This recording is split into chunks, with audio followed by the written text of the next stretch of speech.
Well, welcome back and happy Boxing Day. We're just discussing my cold cuts. Just behind the desk here, I've got a Tupperware Can I just box. say this? Alex decided to...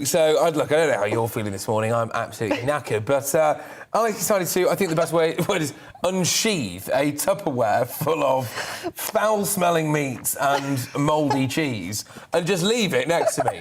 Well, I thought I was going a bit mental for a start there. I was like, why am I being sick in my own mouth? And it turns out that it's Italian truffle salami. It's got a bit of a tang to it, that. No, it's got boy, does it. Yes. But he ate my gammon. The first thing he did, opened my Tupperware box of cold cuts. In he went, bam. Very on brand. Not just the gammon. He went straight for the fat on the outside. He's like, can I have your fat? I know it's your birthday, but can I eat the fat off your gammon? And then you went, it's the best bit, and I just ate it anyway. Oh, OK, so moving on. And right, again, go on, crack happy on. birthday. And indeed, ladies and gentlemen at home, you are welcome. Right, so this morning we have a Boxing Day panel to go through the day's news stories, and we're very grateful for them for coming in as well, I must say, especially on this day. We've got broadcasters Ella Whelan, Andrew Eborn, and, of course, Nabila Ramdani as well. Joining us this morning, fantastic stuff. Ella, I'm going to start with you. What's caught your eye? Well, it's interesting that across the papers there's a slightly different tone in that we've had so much doom-mongering for so long. Many of the papers' front pages lead with stories that suggest that the government is going to get a drumming if they go for further restrictions. And the front page of the Sunday Times here reports that Starmer's moved to an 8-point lead as Partygate takes toll on the Tories. And essentially, it's no surprise to most people that, you know, the Labour Party hasn't done much to celebrate about or even to talk about over the last 2 years, as it's just fallen in line behind the government. But the factor of how badly Boris Johnson has handled not just the pandemic, but also the last few weeks of throwing people into basically, desperation and not knowing what the next few days is going to hold for them has really taken a toll. And it suggests here that, in fact, if an election was run now, that Starmer would finish with a 26-seat majority, which tells you something, I think, about the way in which the public is sick of being held in limbo around coronavirus restrictions. No, indeed. Well, yes. I mean, it's the not knowing, isn't it, I think, as well, with a lot of it. And I think, as well, people are a bit sick of, potentially anyway, a lack of justification for various kind of lockdowns, etc., and whether or not we're going to get bounced into one. I think this is voters punishing Boris for all of the... Yeah, I think the sort of, the half-truths, the fibs, the parties, the Patterson Gate... It was really interesting, the party stuff, but all right, I know I'm about to get a load of emails saying stop going on about it, and that's kind of my point, actually, now. But it was amazing for me. I think initially, when it first broke, I was getting emails in left, right and centre. This is a non-story. I don't care about this party. I couldn't care less about this thing that happened a year ago. And then over the course of the next few days, that really changed, actually. People started to get in touch going, actually, I'm quite angry now, because on this particular day, I couldn't see my sick mum, or I couldn't, go to a funeral or a wedding. I had to cancel a wedding. And I think it really shifted, didn't it? I think the media had quite a lot to play in that, of course, sort of telling us how to think, which is what they like to do. It's what we like to do, of course. Now, someone who's about to tell us what to think on another story is, of course, Andrew Eborn. What have you spotted today? Well, I'll tell you what, this is about a quantum jump in discovery, and what a glorious time to do it. A number of papers reported on it yesterday. We also had in the news, it's basically the search for the birth of the universe is what we're offering. Glorious stuff, but very, very controversial, because it cost $10 billion. $10 billion. What they say, it's a Christmas gift to humanity. It's the lift-off for the largest space telescope ever. And what's going to happen is much more powerful than the previous one, which basically you will recall that the Hubble Space Telescope was launched to try and look at all sorts of planets that we didn't even knew existed. And what's going to happen this time is they're going to try and get even more data. We may well discover there is life on other planets. I know my fellow panellists have very strong views that we might be able to spend the money elsewhere, the $10 billion. But there is actually a point about this, and the point is this. It's from a scientific point of view. All the scientists are wonderfully excited because they reckon this is going to be the time that we could discover whether or not there is life on other planets. And I'll tell you why that's important. NASA has just appointed a British priest to help understand how the discovery of extraterrestrials would change the way we see the universe. So the Reverend Dr. Andrew, they're all good, the Andrews, Davidson, a priest and theologian at the University of Cambridge, is among 24 theologians to have taken part in a NASA-sponsored program at Princeton University in the US, and he's written that creation is seen as a generous gift from God, not just on this planet. So we're going to have a look at that, and it would equally apply anywhere to life in any part of the universe. So we'll be exploring all sorts of planets and have a look at that sort of argument later. And I'm looking forward to the discussion. Oh, I tell you what, someone's banged up for this morning. Well done, mate. Fantastic stuff. There we go. Yes, happy Christmas, everyone. You'll be getting your own slot on Ancient Aliens anytime. Yes, you will indeed. I'll tell you what, when I jingle all the way. Oh, yes, you have to. We love to hear it, right. Right, Nabila, what's caught your eye? Well, I mean, the Apart from Andrew, obviously. Christmas speech has obviously dominated all the front pages, most of the front pages, and there's no doubt that Her Majesty, the Queen, is the biggest story of the Christmas holidays, just as she's always in Britain. And I must say that her address to the nation was absolutely perfect yesterday. It was emotional, it was sensitive, and dare I say, pitched to appeal to just everybody. And the way she came across as an ordinary widow, mourning her beloved Prince Philip, was very, very moving. And it was certainly a very personal speech, which is rather unusual for the Queen, it has to be said. And I was particularly touched by the way she evoked the cycle of life. She spoke about meeting Philip decades ago and then leaving him earlier this year. So that was particularly touching.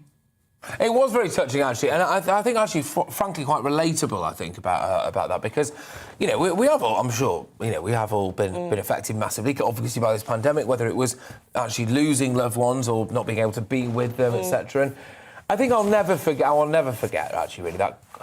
Quite haunting image, I think. Yeah, it's really, harrowing. of the Queen with the mask. Yeah. It makes me quite emotional actually thinking about it. But yes, anyway, thank you very much, all of you. I mean, that's what a way. I tell you what, it's cracking to see people so lively this morning and getting into the news for us. So thank you so much.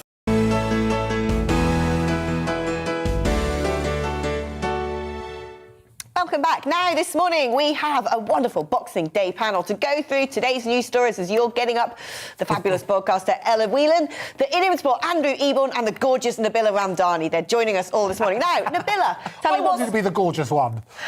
You're all gorgeous. You're all gorgeous, can I just say. You're a delight. You're telegenic, which is why we've put you on people's screens. Now, Nabila, what's caught your eye this morning? Thank you very much indeed. I feel very flattered. Well, my story is on the front page of the Sunday Times, and it's about Keir Starmer, the leader of the opposition Labour Party, apparently opening up an 8-point lead in as Partygate, as it's been nicknamed, takes its toll on the Tories. So the story suggests that nearly 25,000 people were asked about their voting intentions, and the result reflects the first public perception of Boris Johnson handling of the scandals engulfing his party. And it also suggests that Boris Johnson could lose his seat as an MP if there was election now. Now, that might be the case, I would contend, if there was a one-off by-election, but it wouldn't happen, in my view, if there was a general election. I think Boris Johnson is still very much a proven election winner, and there's nobody in the Labour Party that can yet be described as such. And I think that doing well over the Christmas holidays is not ideal for an opposition leader. They need to start topping the polls, as it were, when everybody's back working in the new year. And dare I say, by-elections frequently bring out a big protest vote, but that doesn't mean that the Tory party wouldn't win a general election, quite the opposite. I would say that this is not necessarily because they deserve it to win or they're doing particularly well, but because the Labour Party still is in an appalling state. The cabinet is as weak as ever, just as weak as the Conservative cabinet, I would suggest. The difference is, however, is that the Conservatives are, in my view, still seen as the Brexit party, and they will carry millions of Brexit votes with them. And whatever you say about Boris Johnson, he does well at elections in spite of his faults, and that is absolutely undeniable. I mean, what's fascinating by this is I think it's a bit early for Sir Keir Starmer to be popping the corks on this particular polling. But what's so fascinating is they said to Boris, well, we don't like the way you've been handling things, when Boris has faced no opposition apart from his own party. I mean, actually, the Labour Party, if anything, have always, throughout this whole pandemic, wanted to go deeper, harder and more... what word am I going to use that I can use on Boxing Day morning? No, but I think you need to be very careful. More aggressive in COVID policy, let's say.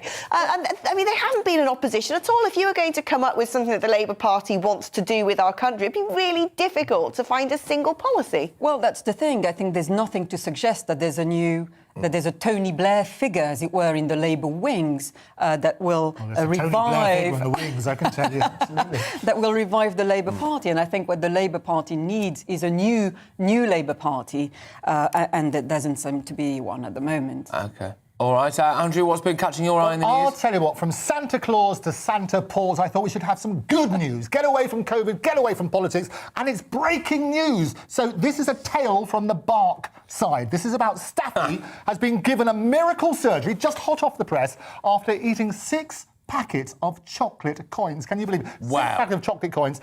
His owner, who doesn't want to be named fully, but they're called Arnie, basically he came home from the shops and suddenly saw all this sort of mess and foil everywhere, and Staffy had eaten the lot. The problem is that it's not very good for dogs. So they got rushed to the vets, who were brilliant. The PDSA vet said Hugo, which is the name of the dog, not the owner, was kept overnight after major surgery, and they did an X-ray. They discovered all this tin foil and stuff. And they give a word of warning. They say, look, foods including chocolate mince pies, onions, raisins, grapes, some nuts, sage and onion stuffing, and Christmas cake may be harmful and should be kept out of Paws' reach. No popcorn is what I would say. We're here all week. The good news is that it is a perfect thing. He is now much better and sitting down to watch the GB news. So welcome to him. Terrifying. A bit of labracadabra. Oh! See what I did there? You did not make a dog's dinner of it. This is why he has the big bucks, that guy. Yes, all right, OK. Ella, what's been on your agenda then? I can't quite top Andrew, but I did think we need something that's not Omicron and not depressing news. Yes. But is somewhat contentious. Always rely on Inside the Mail to bring it. Hate Actually. So the beloved Christmas film Love Actually, that I've watched numerous times and most people have, has been slammed not because it's a load of cheesy, schmaltzy crap, but because apparently, which is why I love it, but it's apparently because, like many other films like Grease in the past that have been labelled by a new generation as unwatchable because they are either fat-shaming or racist or rapey, as it's described, has been criticised because Martine McCutcheon gets called, her thighs get discussed in it because for various other reasons, including Liam Neeson's character being criticised for telling his son to kiss that girl in the film, which is the best bit of the film, and I think it's just most people are going to ignore this and watch it. Yeah. I think it tells you something about the Christmas miserablism of a new generation. Yeah, I mean, when you get to the stage that you're finding Love Actually offensive, you've got a mental illness. Let's be fair, you've got problems. You've got serious problems if Love Actually offends you. Is that? Well, can we do a quick whiz round? Is it which ones of your favourite Christmas films? Anyone? Go on. Let's start with you, Ella. Work your way down. Go for it. All right, anyone?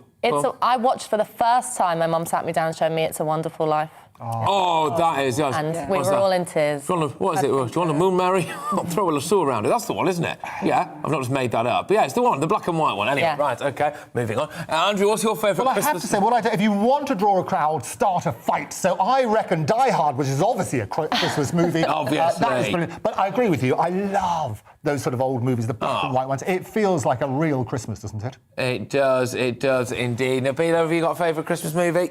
Well, I would say Love Actually. Yeah. It's a great You can't beat it. You can't. I like The Grinch. Oh, The Grinch is good. I like The Grinch. I miss the good old days. Like during the 90s, the official Christmas film was Hook. It's always Hook. Oh. Yeah, and I feel like they've dropped Hook now. Hook is gone. I used to love Hook. Hook probably said some things in his past that we now have to cancel him for. Yeah, I know. He was a member of a particular society when he was at university, and we just can't have that. It's probably offensive in so many ways at this point. So absolutely. Well, I love it. Right, have we still got time for a couple more stories from this wonderful panel? Let's squeeze a bit more apparently out we of them. do. Apparently we do. Right, Nabila, is there anything else that's caught your fancy this morning? Well, What have you got? Here we go. Have I caught you on the hop here? Andrew's got a Sorry. whole list I've of got them. loads of stories. Why don't you tell us about the spaceship, because we didn't get the spaceship. no, Yes, let's do We never got into spaceship. trouble We to do. love the spaceship because, and this is what they're going to try and do, it is discovering. Do not underestimate this. The spaceship is going to discover parts of the planet that we have never seen before. And actually, to your point about the previous one, it is much bigger. The previous one was like the mirror bit, which shows these different parts of the planet, was only 2.5 on the last one, on the Hubble. Hubble, toil and trouble. This one's 6. So you can go to parts of the planet. We can see the beginning of Earth itself. What I was going to tell you as well, though, is that we talked about sausage rolls last time. And I know, Patrick, it's one of your favourite things ever. But the point is this, is that we have 14 million people living in poverty, a lot of which are children. The key to this is all about raising money and awareness for the Trust. The Trussell Trust, so do check that out. And it's the first time ever that Elton John has had a Christmas #1. And what happens, he's got both a Christmas #1 and a Christmas #2 because it's a cover version of Ed Sheeran and his song. So I think battling poverty, and it's something which I know, Patrick, you've been involved with as well because you've been distributing food parcels to the poor. That's one of the things that you used to do. It's weird that you Raising know money that, and but awareness yes. about poverty in this country is so important. So hats off to Lads Boy, and congratulations to Lads Baby, even he's grown up a bit since the last time. The 4th time, the only time ever in the history of Christmas #1s that this has happened consecutively 4 times. Hats off to them, and looking forward to the 5th next year. Yeah, there you go. Absolutely. Fantastic. Well, there you go. Thank you very much for whizzing us through all of that. And yes, I'm particularly excited about this this telescope, I must say. I think it's fantastic. We could see the dawn of time, you know? Well, it doesn't get any better than that, does it? No, No, I love it. No, you know, I'm a huge fan of spacey stuff. I love a bit of space. I love space. It's my bucket list. I'm desperate. Before I die, I want to go to space. But anyway...